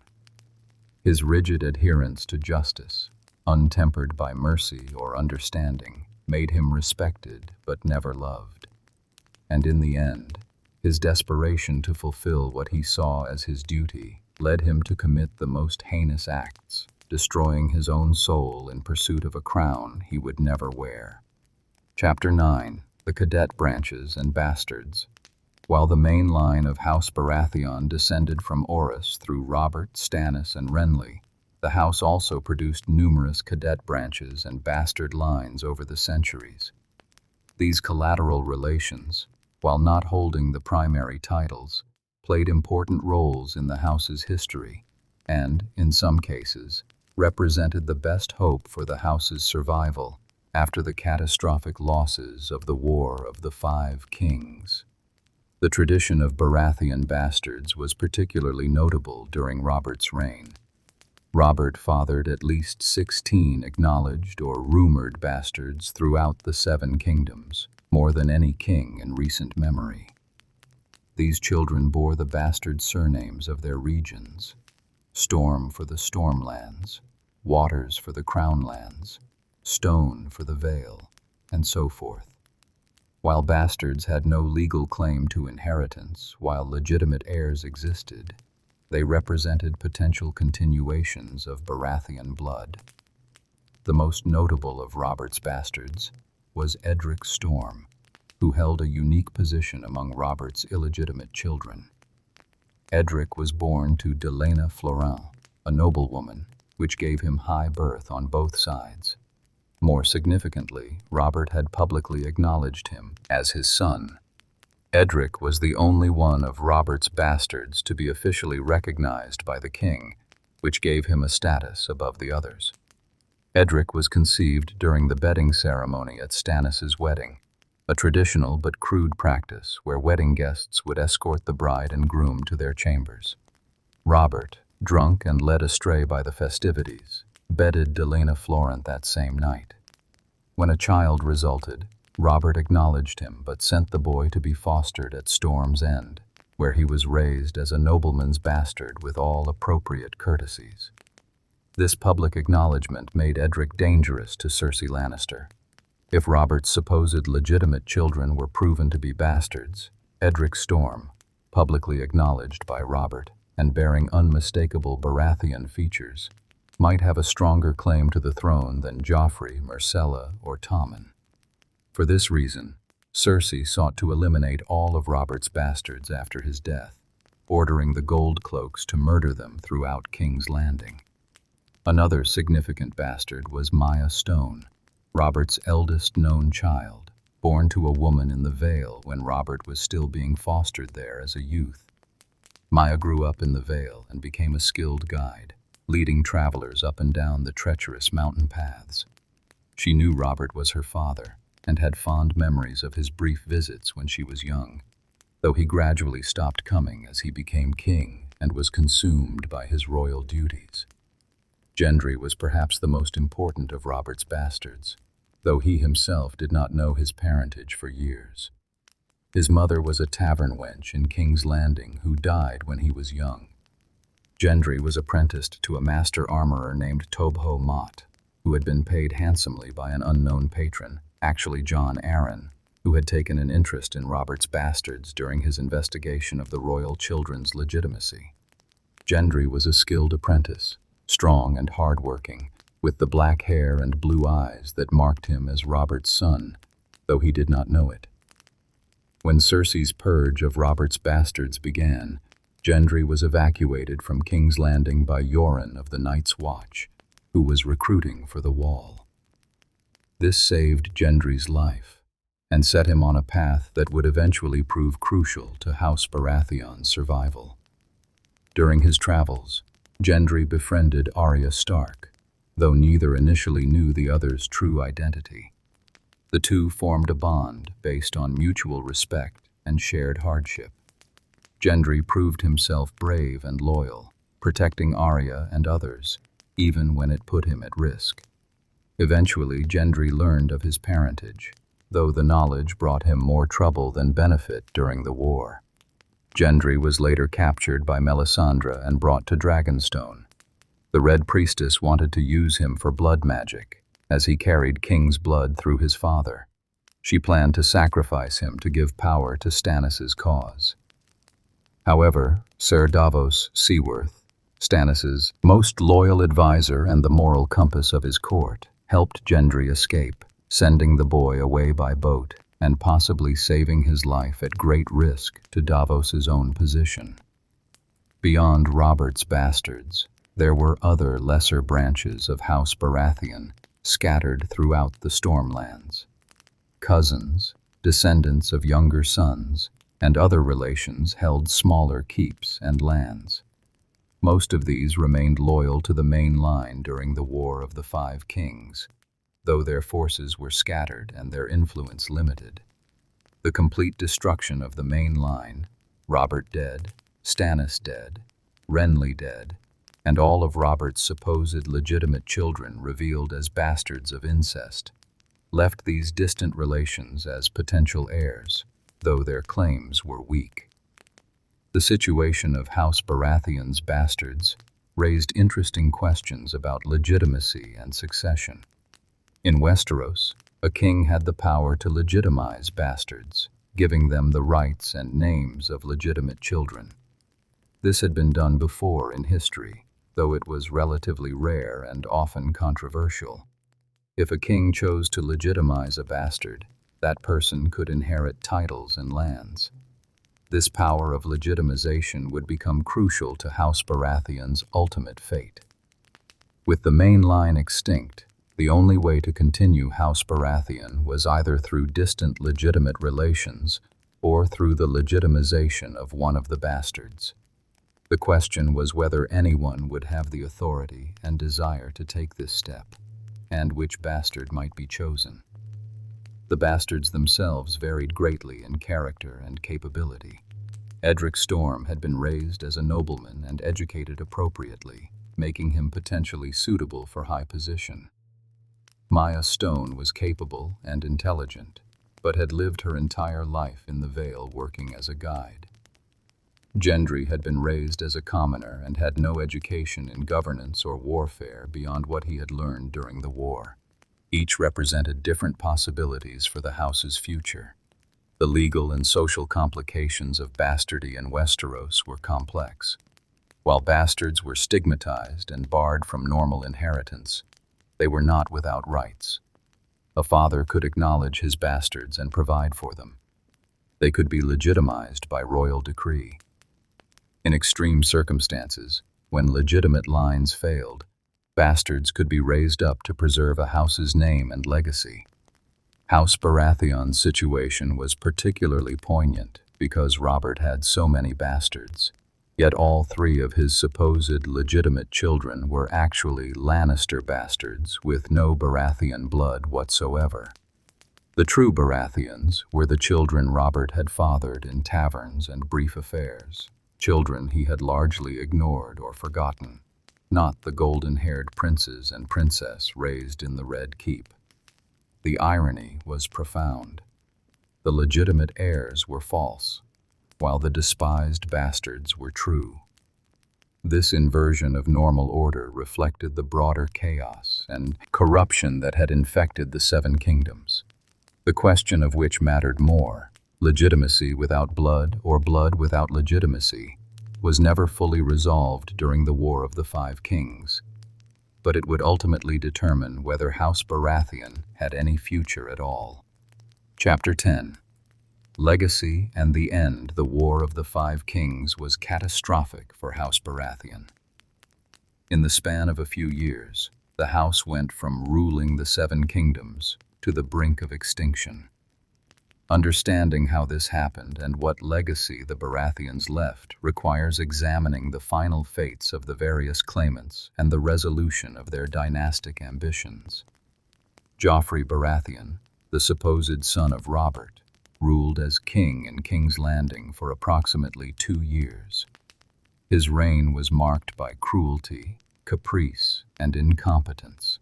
Joffrey was vicious and sadistic, delighting in causing pain and humiliation. He had Eddard Stark executed against all advice, precipitating the Northern Rebellion. He tormented Sansa Stark, his betrothed, with systematic cruelty.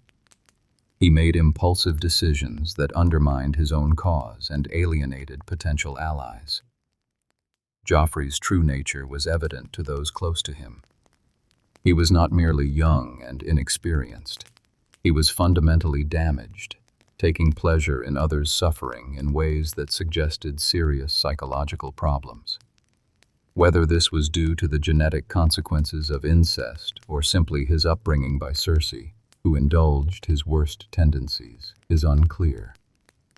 What was certain was that he was wholly unsuited to rule. Joffrey's reign ended at his own wedding feast.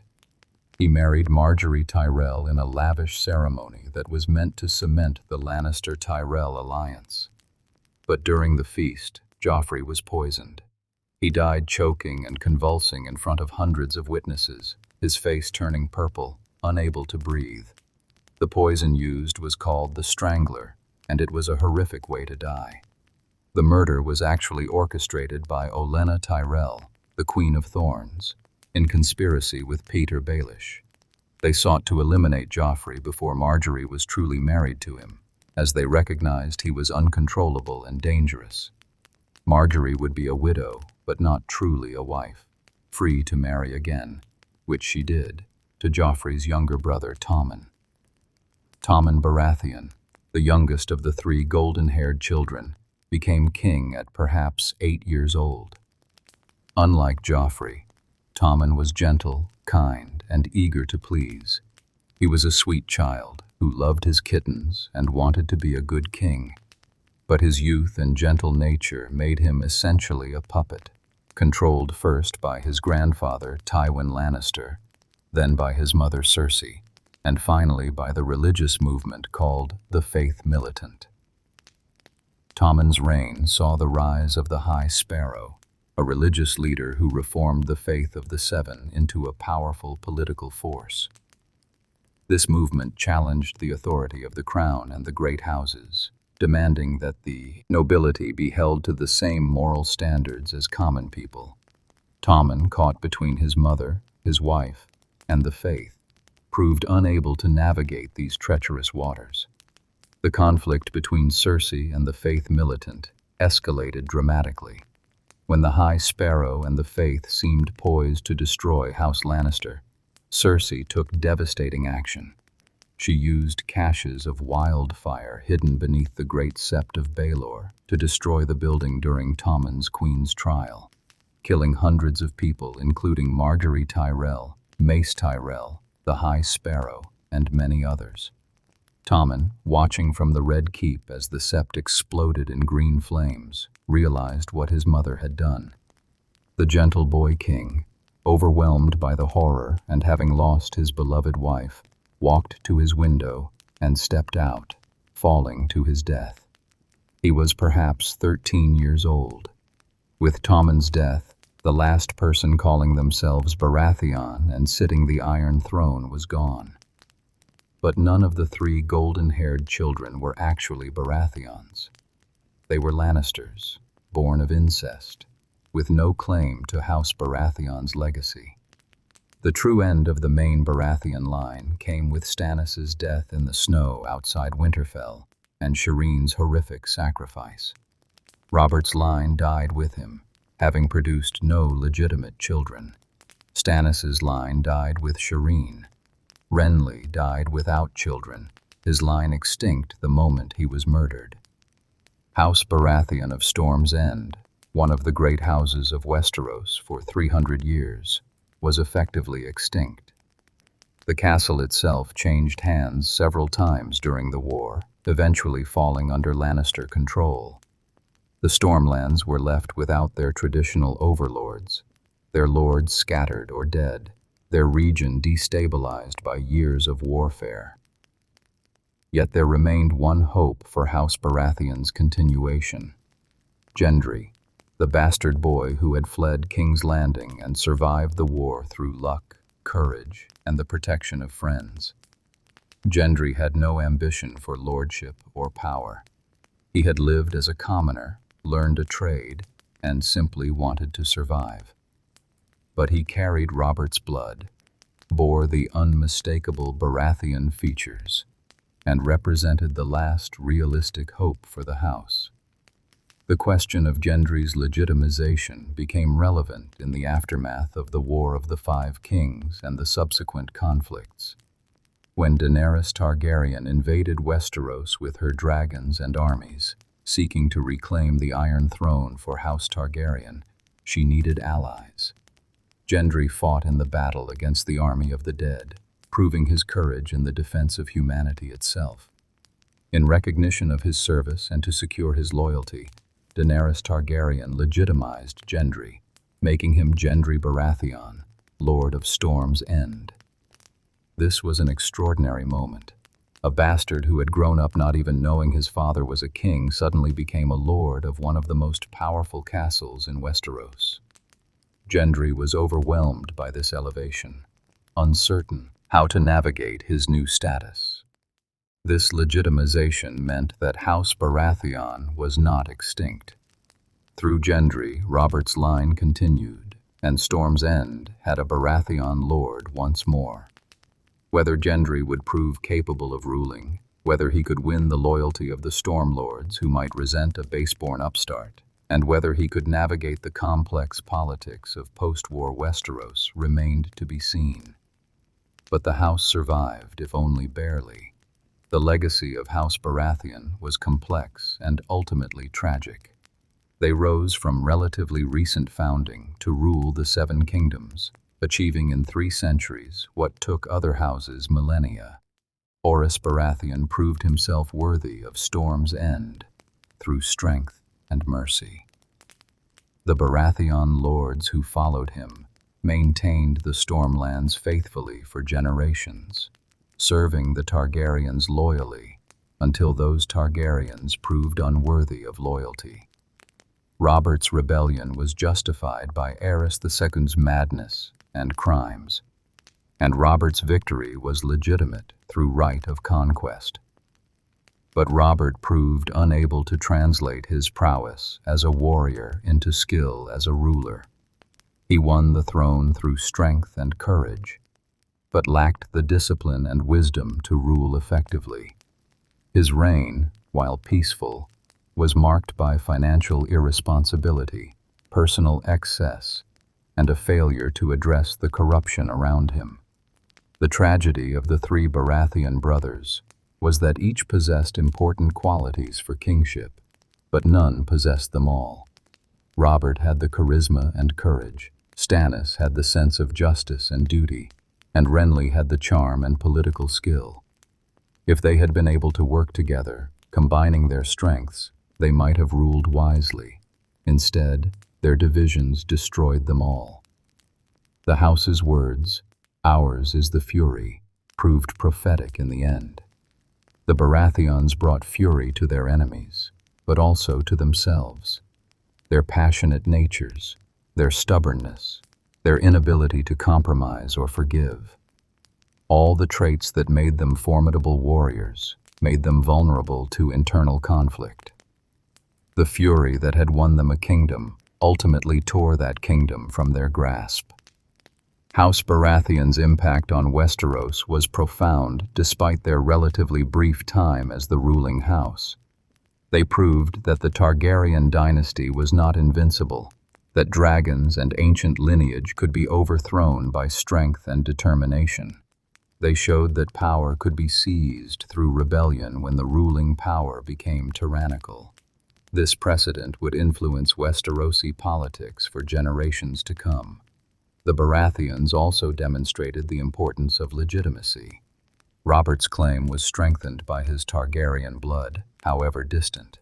Stannis's claim was legally sound but failed because law alone was insufficient without popular support.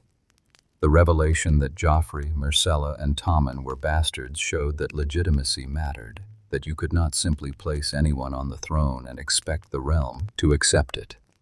The fall of House Baratheon was a cautionary tale about the dangers of division and internal conflict. A house divided against itself cannot stand, as the proverb says, and the Baratheons proved this truth painfully. Their inability to present a united front, to resolve their differences, to support each other despite personal grievances, allowed their enemies to defeat them piecemeal. Storm's End itself, that legendary fortress that had stood unconquered for thousands of years, remained standing through all the chaos. The castle that Doran God's Grief had built, that had weathered every storm the gods could send, survived the War of the 5 Kings intact. It stood as a testament to endurance, waiting for its new lord to prove himself worthy of its legacy. The future of House Baratheon rested with Gendry, a young man thrust into lordship with no preparation, bearing the weight of centuries of history. Whether he could successfully rule the Stormlands, whether he could restore House Baratheon to its former strength, whether he could prove himself a worthy descendant of Orys Baratheon and Robert Baratheon alike, time alone would tell.